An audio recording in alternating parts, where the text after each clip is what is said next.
තෙරුවන් සරණයි සියලු දෙනාටම මම එක දෙයක් කියන්න තමයි ආයි මම හස්තරේකා කේන්දර ජ්‍යෝතිෂ්‍ය වාස්තු විද්‍යාව යන්ත්‍ර මන්ත්‍ර මේ දේවල් ගැන කතා කරනවා ඒ වගේම උගන්වනවා කියලා කරලා දෙනවා මට මේ පැරණි පොතක් ලියපු මෙවයකට ඒව නෙමෙයි අපි දෙයක් ඉගෙන ගන්න ඕනේ අපි පොතේ දැනුමත් ගන්න ඕනේ අපි මරණකම්ම ඉගෙන ගන්න තමයි තියෙන්නේ මේ මැටි හරක් එක එක දේවල් ඕව බොරු අනම්මනම් ඔය 2.50 ටෝක් නම් දාන්න දෙන්න එපා මහත්තයෝ. හොඳද? ඔබතුමාගේ වගේම තමයි මගෙත් මේ ශ්‍රී ලංකා උප්පැන්නයක් තියෙන්නේ. හොඳද?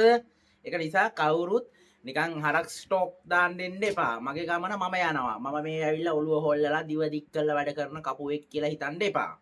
පැහැදිලිද?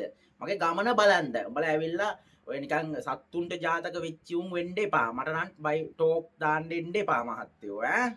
හොඳ ටෝක් දානවා නම් මගේ නම්බරේ තියෙනවා කතා කරන්න කෙලින්ම කොන්ද පණ තියෙනවා නම් කෙලින්ම අවජාතකයෙක් වෙන්න යන්න එපා. හොඳ නමක් තියෙනවා නම් නාමයක් තියෙනවා නම් කතා කරන්න. මම මෙහෙම කතා කරන්නේ නැහැ.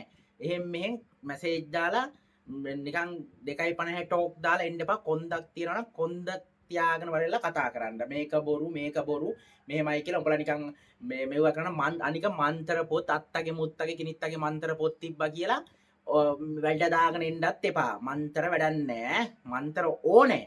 මන්ත්‍ර පොත් අපි ළඟත් තියෙනවා. මේ පැරණි පන්සල් වල තිබ්බ පොත් තියෙනවා. ඌගේ මන්ත්‍ර පොත් තියෙනවා. මන්ත්‍ර පොත් තියෙනවා. තමන් දෙයක් ඉගෙන ගනින්න. තමන් දෙයක් තමා අවබෝධ කරගනින්න. ලෞතර තථාගතයන්න් වහන්සේ දේශනා කරේ ඒකනේ තමා තුලින් දකින්න කියන දේ. මේ අනුන්ගේ රෙද්දවල් හොයා යන්න එපා. පැහැදිලිද? ඒක නිසා මම මේක වීඩියෝ එකකින් දැම්මේ ඒකයි.